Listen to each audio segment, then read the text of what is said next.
as we learned in our previous lecture, we started to study about electric fields in materials, right? So the biggest difference between the electric fields in materials and electric fields in free space is that in the material, atoms or molecules can be polarized, right? So the way the atom can be polarized is that it will be a displacement between the position of nucleus and the position of electron cloud. So it forms a dipole.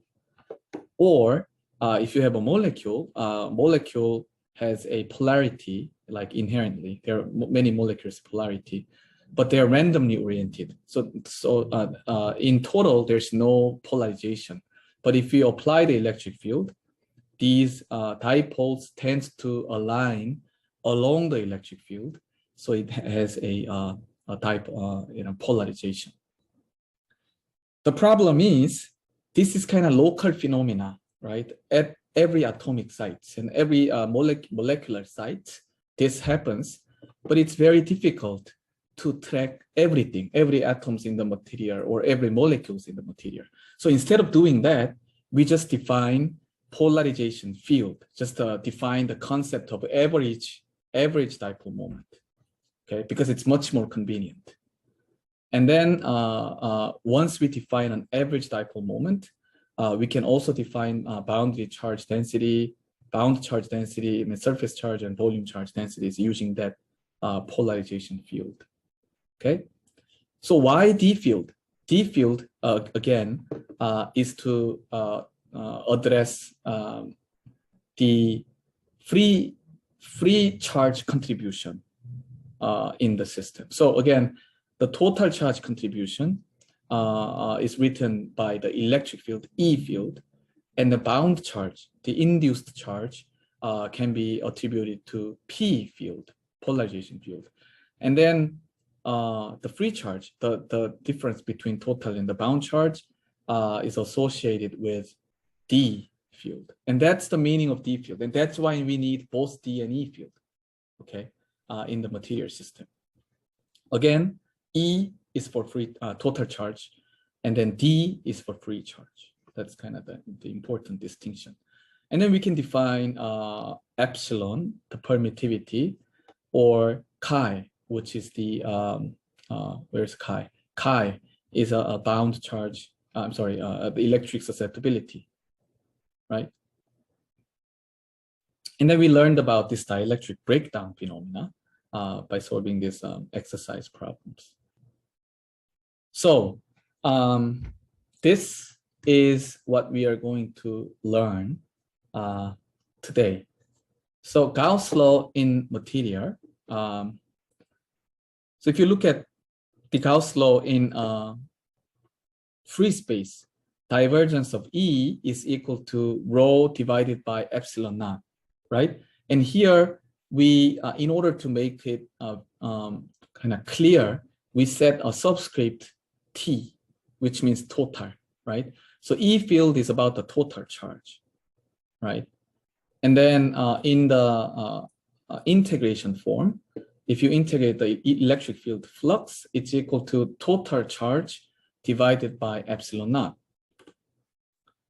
And then same, the following is also true, like divergence of D is equal to rho free, right? So F means free charge.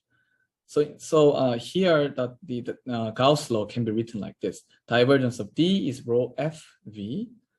And again, D field is associated with free charges. And then the integral form is written like in this. Okay, so again, both of these are correct. But the second line equations are generally more convenient to use, because we can control, what we can control is free charges, not the total charges. Like once we introduce the free charge in the system, then the system is polarized to create bound charges, right? We don't have any control on that. So if you add the free charge and the bound charge, it becomes a total charge. But anyway, because we are controlling free charges, it's the second equation is typically more convenient to use. Okay, so so in that sense, free charge is sometimes also called as external charge. Which we can control. Okay. Okay, so and then we're gonna revisit what we learned in the free space electrostatics. So electrostatic energy in material. So we know that energy is electrostatic energy is rho v dv, and then here what's important is rho must be free charge density. Why?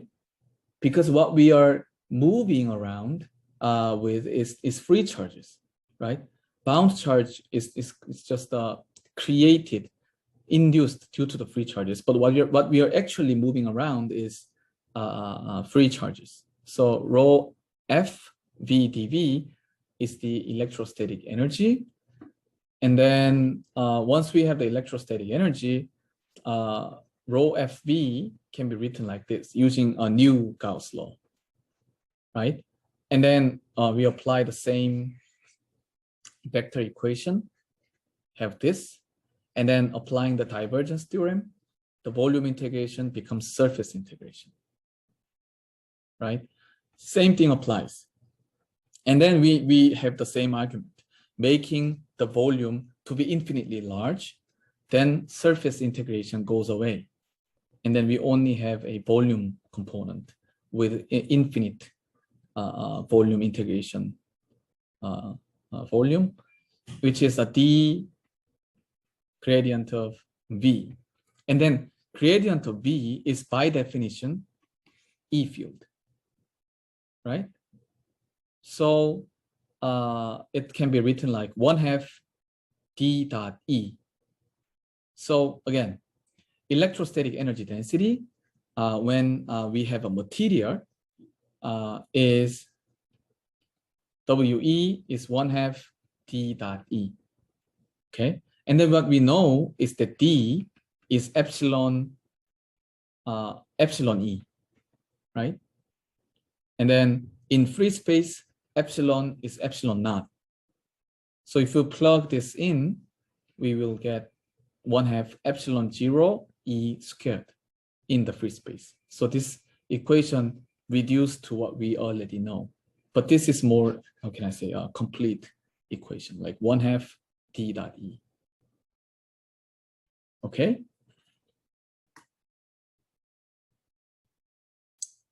Good. So is there any questions so far?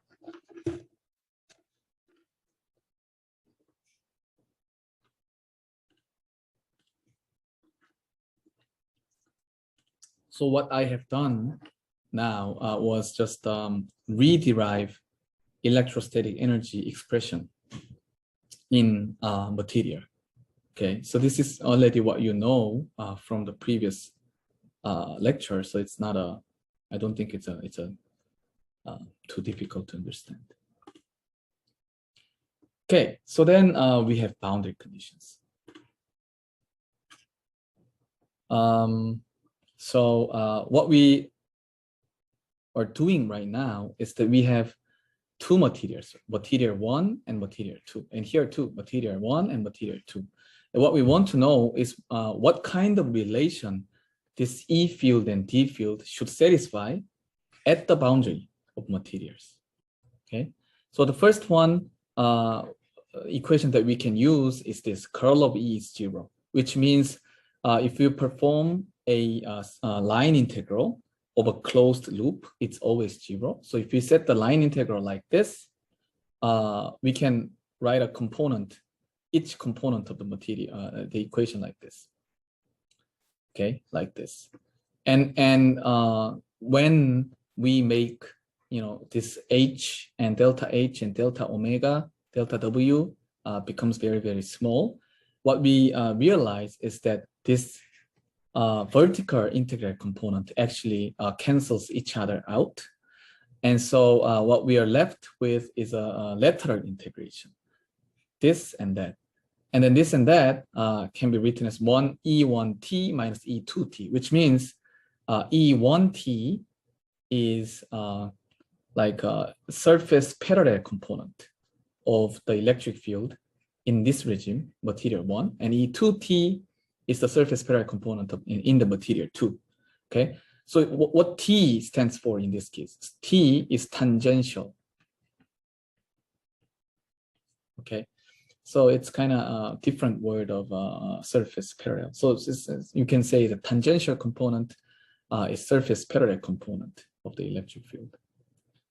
Okay, so surface tangential component in electric of electric field at the boundaries must be continuous. So this is what the first equation says. And the second equation is about the Gauss law in the material boundary. And then if you apply the Gauss law and then making delta H very, very small, as we learned, then what we can conclude is that, you know, the surface integral of surface 1, like D1n delta S minus the surface integral of the bottom minus D2n surface integral is equal to the enclosed charge amount, rho Fs multiplied by delta S, right? This is just a Gauss law. And then if you cancel out S for all boundaries, then we have D1n minus D2n is equal to rho Fs. Okay, so what I'm saying is that here, this boundary condition tells about two things. One is about the surface parallel component. The surface parallel component of the electric field must be continuous. And then surface normal D field can be not continuous, and the difference should be equal to the amount of surface charge, surface free charge density, rho Fs. And if there's no surface free charge, then D field normal should also be continuous. Okay, so these two are the boundary conditions for the electric field. And it's kind of important to obtain electric field and D field in various material systems. So we'll see how can we apply this thing. But I guess before then, okay, so here's the exercise. Let's try to solve this problem together because it's kind of important first exercise. So for those who you know, do not understand what's going on so far, please concentrate on this exercise because this kind of contains all the essence that I wanted to say in this lecture note. Okay, so this problem is about finding D field and E field and P field inside and the surface bound charge inside this material slab. So this slab is infinitely large. And then what we know is the electric field outside. Okay, so electric field is along x direction. So this is x direction. And then it has constant amplitude, E0. I'm sorry, E0, AX. And of course, D is, which is epsilon E. And because it's free space, epsilon is epsilon naught. So epsilon naught E0 AX is D field, right? So what we want to know is D and E inside. How do we know? We can apply boundary conditions. So the first boundary condition we know is E tangential must be continuous at the material boundary. And then look at this. This interface do we have any tangential component of the electric field? No, right? Electric field is just normal to the surface at the moment. So E1t, like in this case, is 0 because there's no tangential component, and therefore there's no E2t in the material, right? And because E2t is 0, and there's D also must be 0. D2t must be 0, right? And then what about the normal component? The normal component, we have the relation D1n minus D2n is equal to rho Fs, right? And then this is a dielectric slab.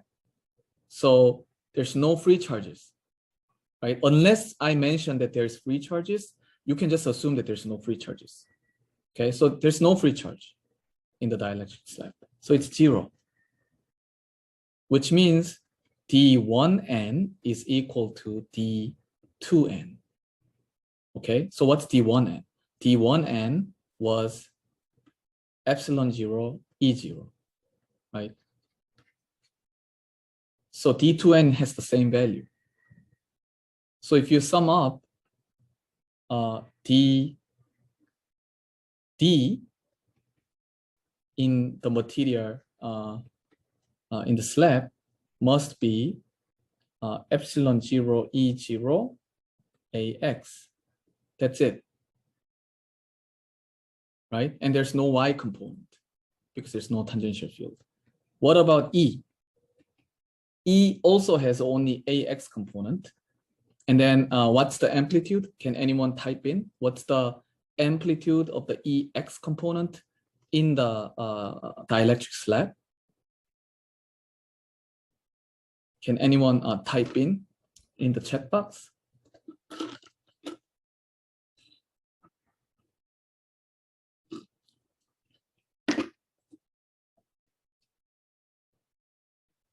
X component of the electric field. What's the value?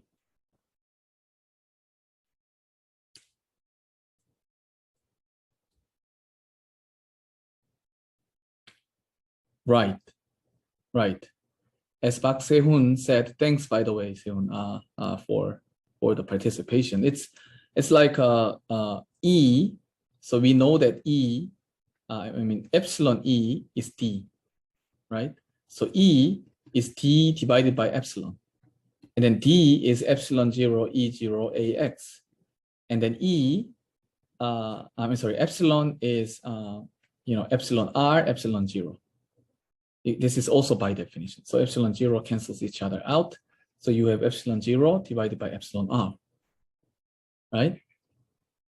So you notice that D field is same everywhere, whereas E field is different, right?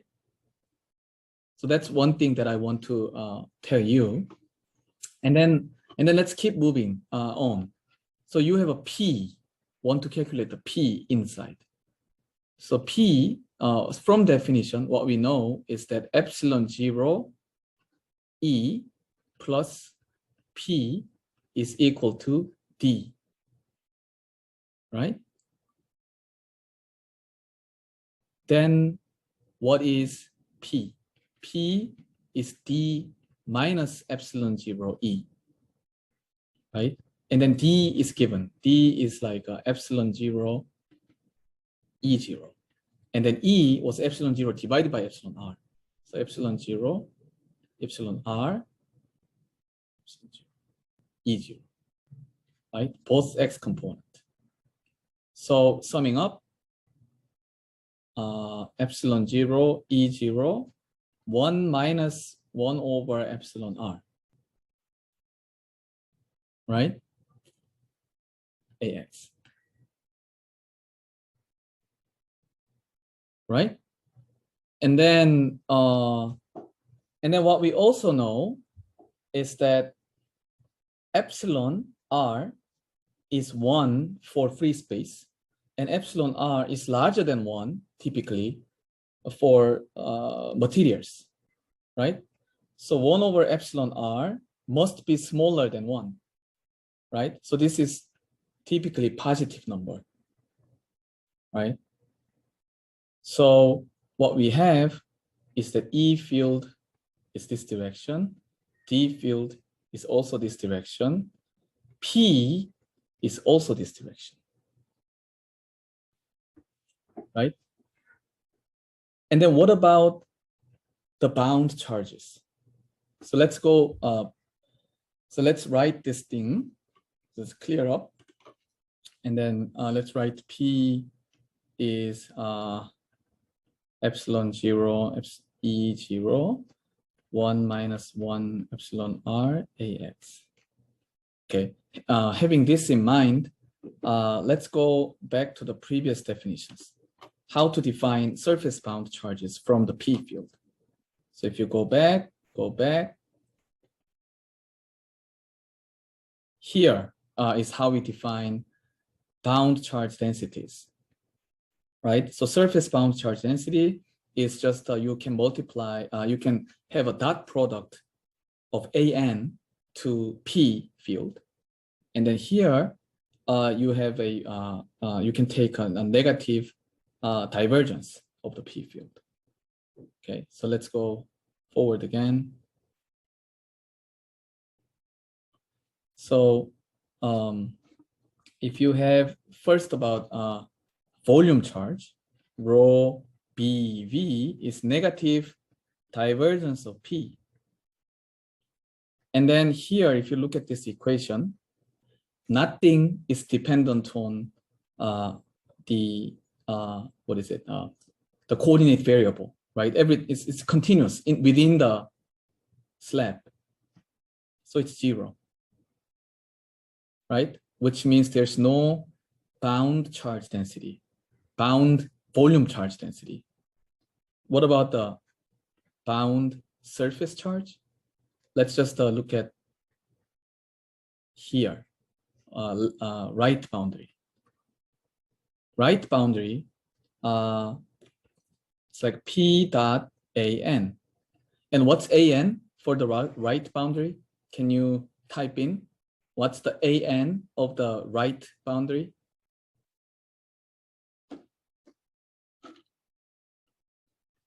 Right, AX, right? Because it's always towards outside. So the right boundary is from like left to right. So it's AX. So if you take AX, you got epsilon 0, E0, 1 minus epsilon R, which is a positive number, right? And then if you apply the same thing for the left boundary, then you get the same answer with just the sign flipped, right? Same amount, but just sign is flipped because AN is now negative AX. So let's look at the situation now. Let's kind of reinterpret the situation.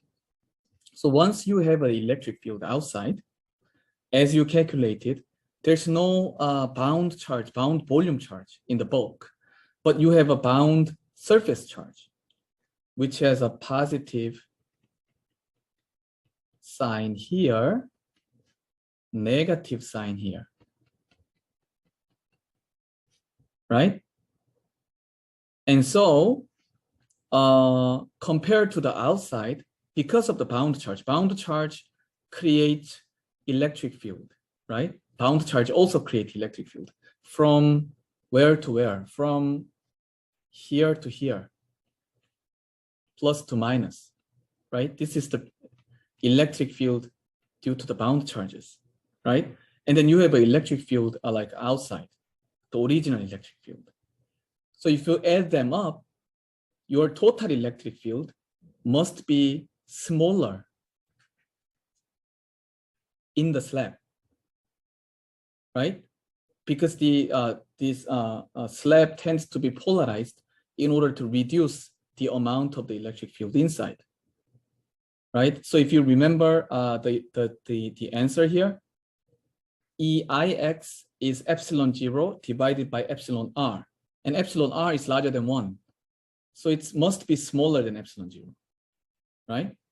And then this happened due to these bound charges, surface bound charges, right? And because electric field is about the total charge, it takes it into account everything. But on the other hand, if you look at the D field, which take into account only about the free charge contribution, they are the same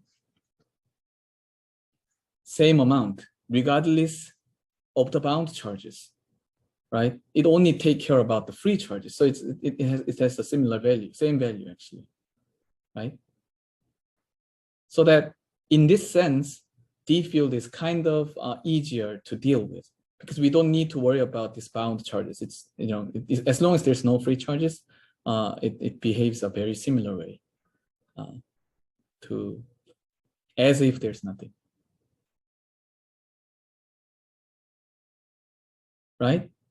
So this is kind of picture that I want to show. It's like once we have a material, this material tends to be polarized in order to reduce the amount of the electric field inside the material. But D field tends to be continuous. Okay, so any questions so far?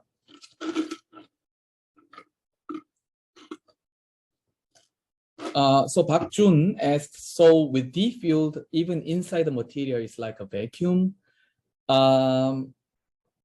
Yeah, that's the purpose of having D field. It's not exactly true statement because like you can think of a situation like this. There can be a complicated situation where you have, say, your electric field has non-zero tangential component. Then what happens is that your tangential component is continuous. E field is continuous. And then your normal component, D field is continuous. So that it's like a strange situation, like D field, normal component is preserved, but in the tangential component, D field is increased. So it's not exactly like a vacuum, but the purpose is yes. In order to deal with the free charge contribution, we define D field. And is there any other question?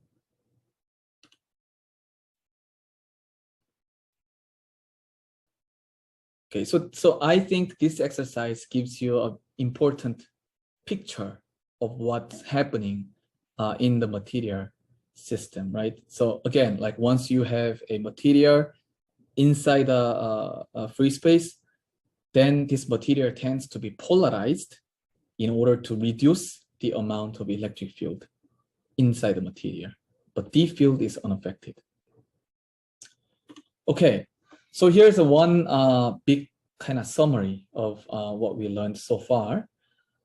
So we have two equations for charges and the fields. So for charges, free charge is, total charge is free charge plus bound charge, of course, right? And in terms of field, D field is E field plus P field. And then this makes people really complicated, really confused, because the order is kind of different. Like if you look at this, D field is associated with free charges.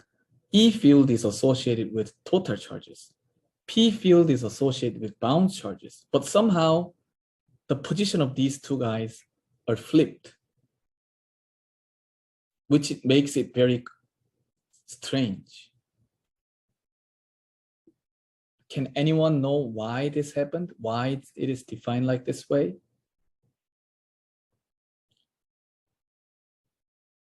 Well, of course, one of the sign has problem, right? It's probably, the way D and row F and E and row T and P and row B is connected is different. So let's look at the connections. Okay, so first connection is D and row T. Okay, divergence E is positive rho T. And then divergence D is positive rho F. But divergence of P is negative rho B. It's defined in this way. Okay? And because P field is defined in opposite manner compared to E and D field, the signs of the equation is kind of confusing. Okay, so can anyone guess why this is happening? Why people define E field like positive rho T, D field positive rho F, but somehow P is like negative rho B, not the positive rho B? Is this just because people are not careful enough? Like why this has happened? Why do you can anyone tell me why P field is defined in different manner?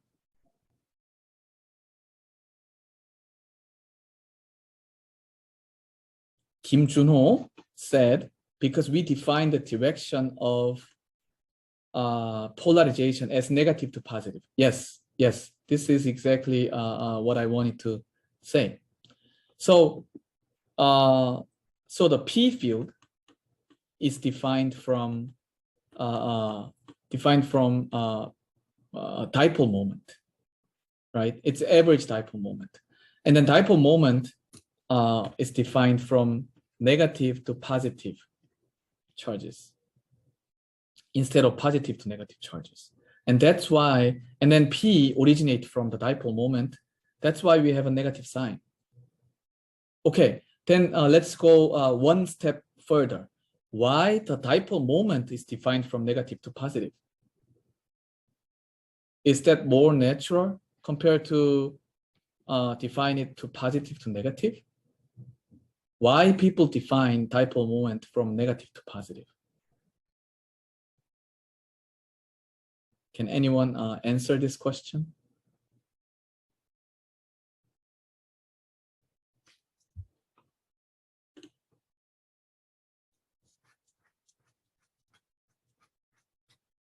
So the answer is, okay, Park Jun said, electric field between the two charges of a dipole is induced to opposite external field. It's induced to opposite. Yeah, well, that's how dipole is induced to the applied electric field. But what I'm asking is why the dipole moment, like forgetting about any inducement. Let's think about like you have a dipole here. Why it's more natural to define the dipole moment from negative to positive instead of positive to negative? That is because dipole moment is defined in order to describe the field outside the dipole. So if you think about the outside the dipole field is looking like this.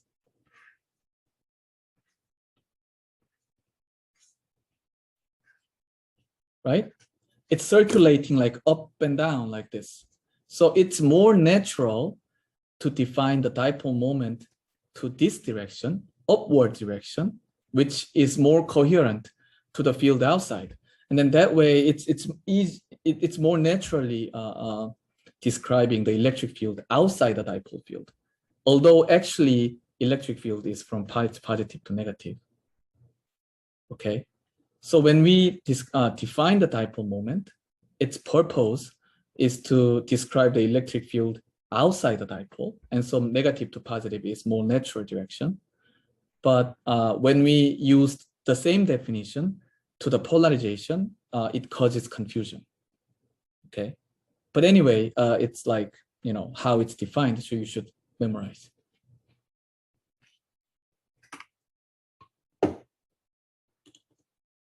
Okay, so any questions so far?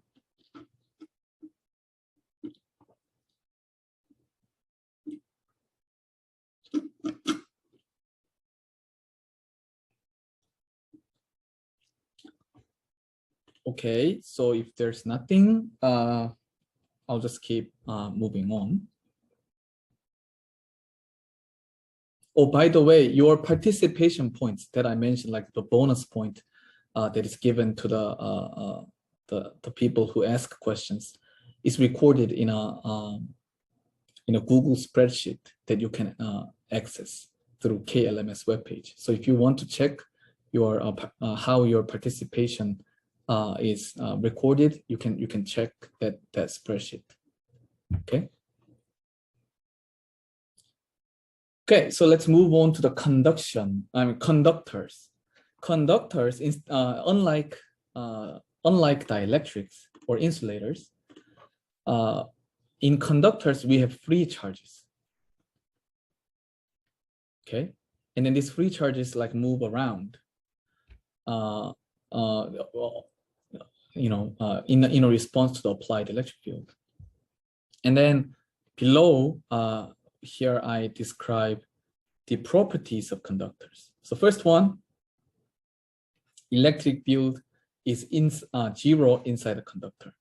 And this is true because by the way, in a steady state, electric field is zero inside the conductor because otherwise charges are keep moving, right? So charges feels force due to the electric field. So until the electric field inside the conductor becomes zero, it just keeps moving around until it becomes finally zero. And then it cannot move at all, right? So electric field is zero inside the conductor. And then because electric field is zero, by Gauss law, rho is also zero. The charge density is also zero inside the conductor. And then if there's any net charge, it should be resides on the surface, right? And then this happens like in this situation. Let's say you have an electric field applied, then charges are moving, like positive charges wants to go this way, negative charges wants to go that way, until there's no electric field inside, right? And then all the charges resides at the surface of the conductor. And then because these charges cannot escape the structure, it just accumulated at the surface. So any net charge resides on the surface. And then a conductor is an equipotential, means conductor is at the same voltage or same electric potential. Why? Because electric field is zero. Electric field is zero inside the conductor. So if you take the line integral, it's still zero, right? And then potential difference is associated with a line integral, right? Because and then electric field is zero. Any integration inside the conductor gives you zero, which means everything here is in the same potential, right? That's why the electric field, the conductor is equipotential. And then electric field is normal to the conductor surface. So what that means is that, let's say you have a conductor, and then electric field of the conducting surface must be normal to the surface. Because otherwise, let's say you have electric field like in this direction, then you can decompose the electric field into two components.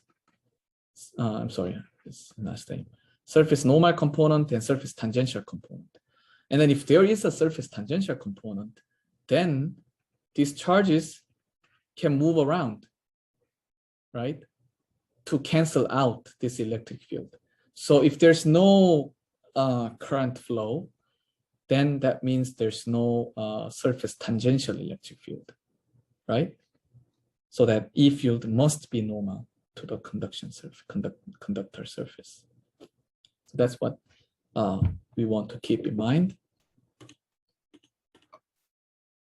And then the boundary conditions are similar to, similarly we can derive the boundary conditions. But let's look at the the surface normal component and surface parallel component and surface normal component. So previously, what we learned was that E tangential component is continuous, right?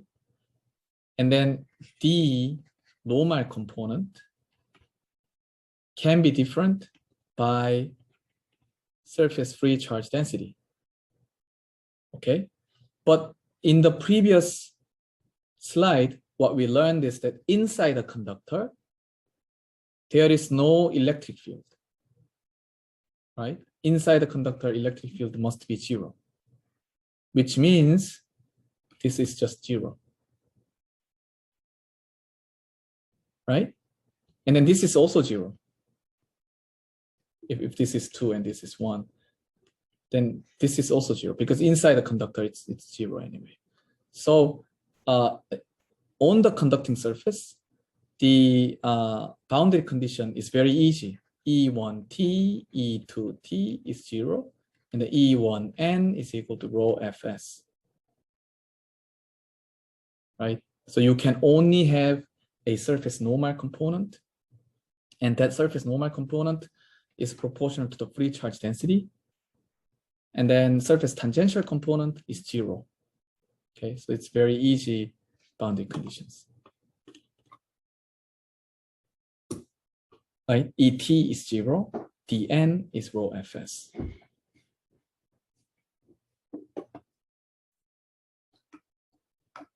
Okay, so any questions so far?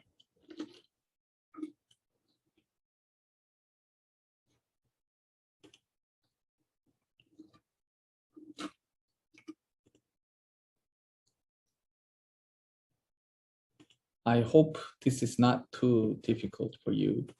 And I also wish, by the way, regarding the midterm exercise or midterm problem set, midterm homework, my plan is to cover right before the magnetostatics. So what we are gonna do, what we are gonna cover before the midterm homework is like this lecture notes and the one after, and probably the one after. I'm not totally sure, but anyway, electrostatic problem would be the main content of the midterm exercise. Okay.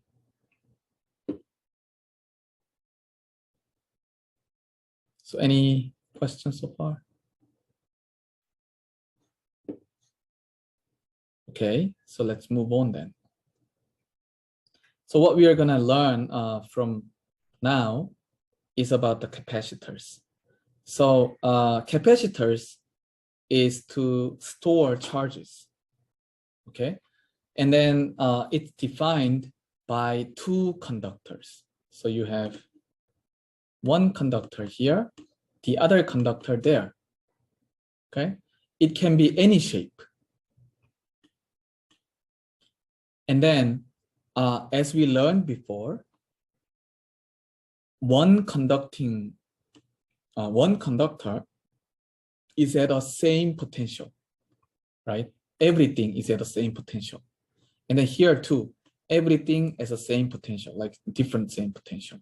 So if we apply the voltage between these two, voltage difference between these two, then one of these tends to be positively charged and the other becomes negatively charged, right?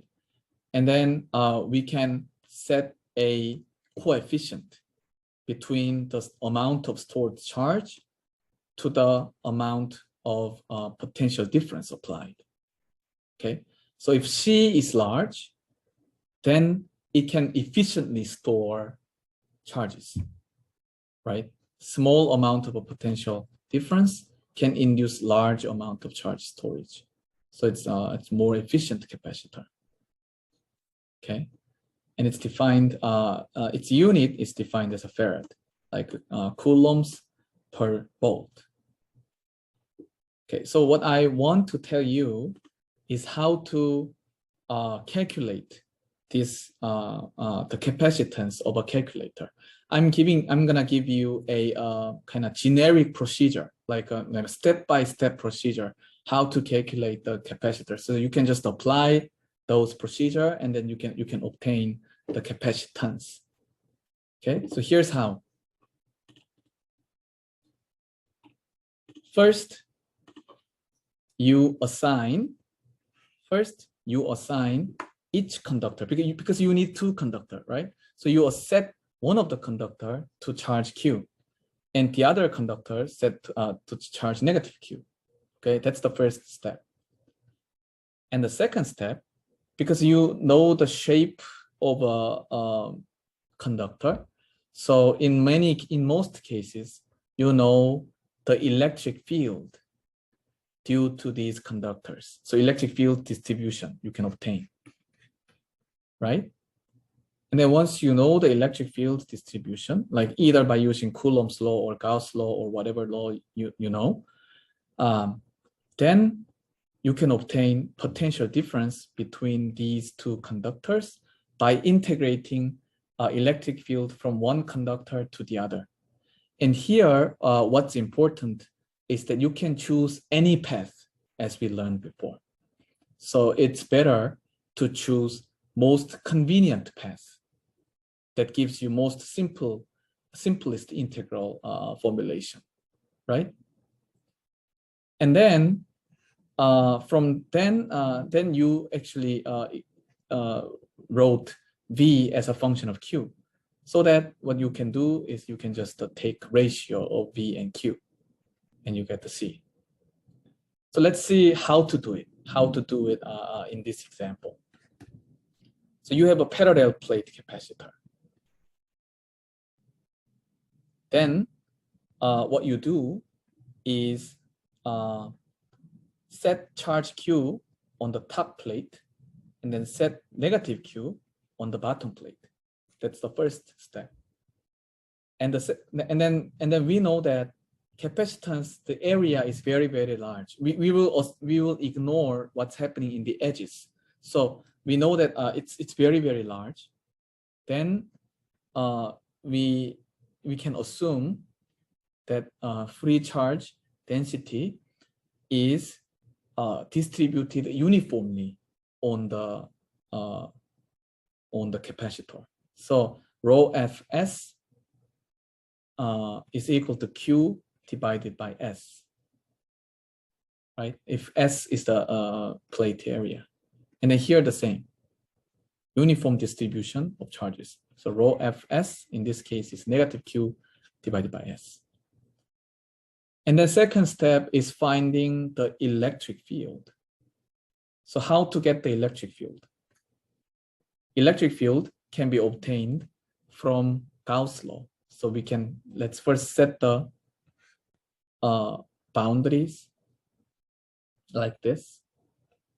And then if this is your Gauss surface, and then assuming that you don't have any plate, negative plate like this, then you can easily calculate the amount of electric field. It's like rho S divided by epsilon naught divided by 2, right? So that's the electric field. And similarly, here it's also I'm sorry. Let's do the Gauss law for the D field. I think it's more convenient because I didn't know that we have a material here. So in order to ignore the presence of material, we can just use D field. So if we do so, then we have like rho Fs divided by 2 in this way and that way, right? And then similarly, if we have like take into account the existence of the bottom plate, the same thing happens. We have electric field towards this way. Let me use different color. This way, and then that way. Okay, so outside the capacitor plate, it's 0. Like electric field contribution from the top plate and bottom plate cancels each other out. But inside, the contribution from the top plate and contribution from the bottom plate is added so that they are doubled, right? And the amount of electric field, D field is rho Fs, right? Rho Fs divided by 2 times 2. So it's rho Fs, right? And then once you have that, and then E field is easily calculated. Rho Fs divided by,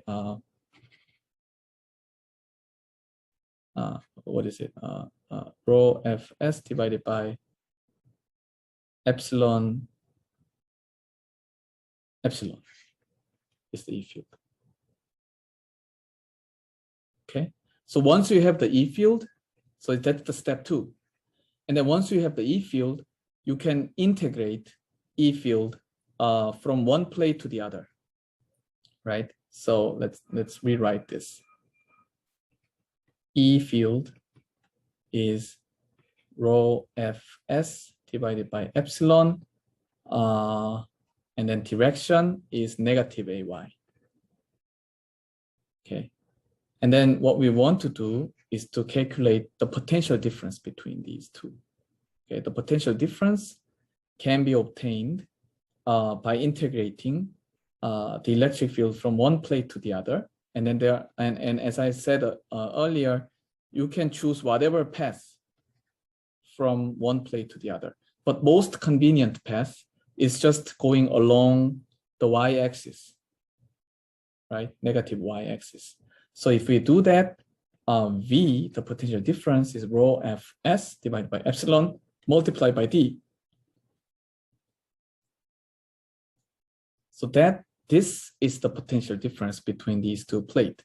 And then as we defined earlier, it's like a Q D epsilon S, right? Rho Fs is Q divided by S.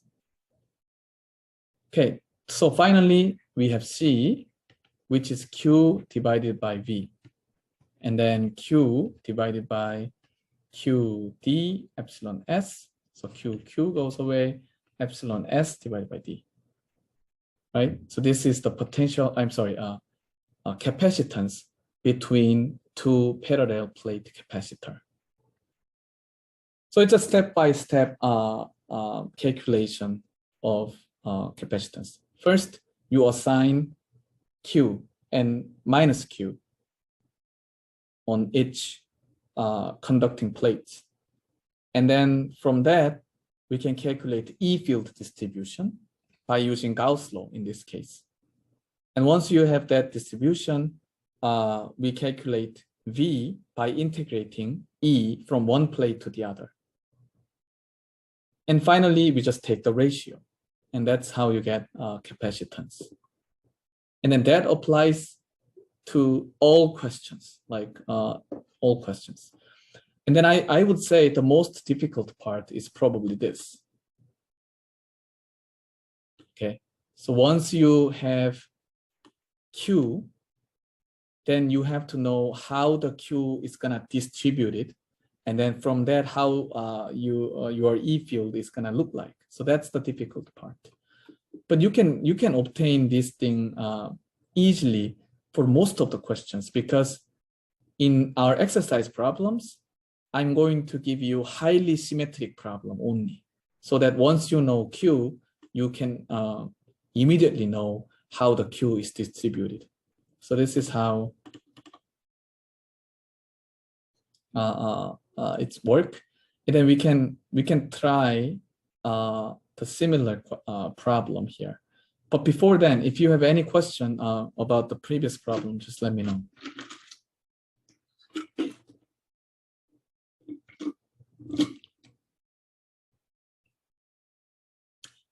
Oh, Songmin Chan asks, is the S area of one side of the plate or two sides? It's just the one side of the plate. Yes.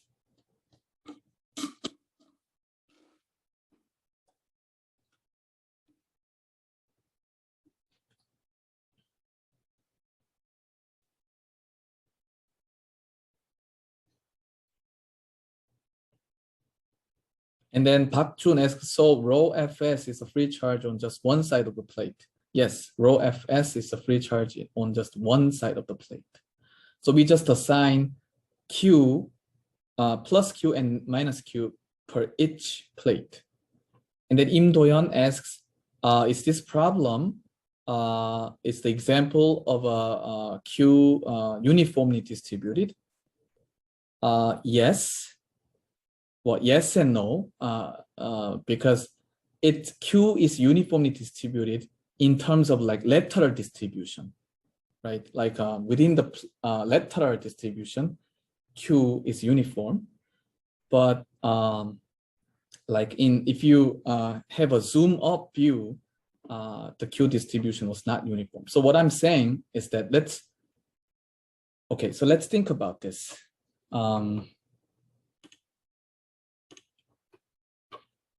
So if you have a zoom up of this thing, the top plate, and then here will be bottom plate. And then if there was no, and then in this problem, we actually ignored how the charges are distributed in vertically, like in this manner. So okay, it's a bit complicated. So this is top, and this is bottom, and then what I mean by uniform is that charge distribution is uniform in lateral direction, like plus, plus, plus, plus, plus, plus, plus, like something like this. It's uniform. But vertically, of course, it's not, right? Because charges can only exist at the surface of a conductor. It can exist either at the bottom surface of a top conductor or top surface of a top conductor, right? And then in this problem, I didn't mention like in detail where exactly the charges are located, but it's not too critical in solving this problem. But just to give you more information, if you have a charge distribution like a bottom conductor and then top conductor, and if you have a electric field applied, then all the charges are applied like on the top surface of a bottom conductor and bottom surface of a top conductor. But otherwise, like if you have nothing, and then you have a freestanding conducting plate, then the top surface and bottom surface has the same amount of charges. Okay, but that's kind of not too important in solving this problem. That's why I just ignored, did not mention it. Okay, so Hwang Jinung asks, why do we ignore the fringing effect? So fringing effect means the electric field at the edges. So fringing effect, sometimes called edge effect. The reason we ignore this is because if we take into account fringing effect, we cannot solve this problem analytically. So that's the first reason. And the second justification is that it's okay to ignore fringing effect as long as your charge plate is large enough compared to the lateral and the vertical dimension. Then the fringing effect, even though they exist, it's very small, so it's negligible. Okay, but they exist, of course. The problem is we cannot deal with it analytically. So we just try to avoid it by assuming the plate is extremely large. Any other question?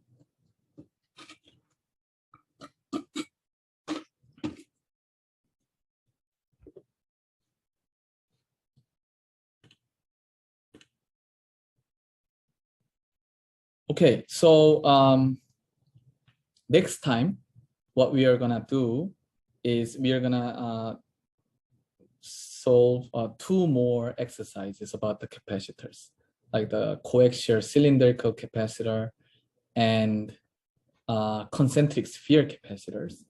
I guess most of you already know how to solve this problem, but I'm gonna just give you, just go through this exercise just to give you some sense how to apply this procedure, like step by step. Okay, and once we do it, we're gonna discuss a little bit more about the energy storage, like the energy stored in the capacitor, and then the force applied to the dielectrics in a capacitor. So that's another interesting topic that I want to cover next time. And that's it. And that's it for this lecture note. And then we'll move on to the more complicated electrostatic problems and how to solve these problems using like a special mathematical techniques. Okay, so if there's no other question, I'll probably stop here.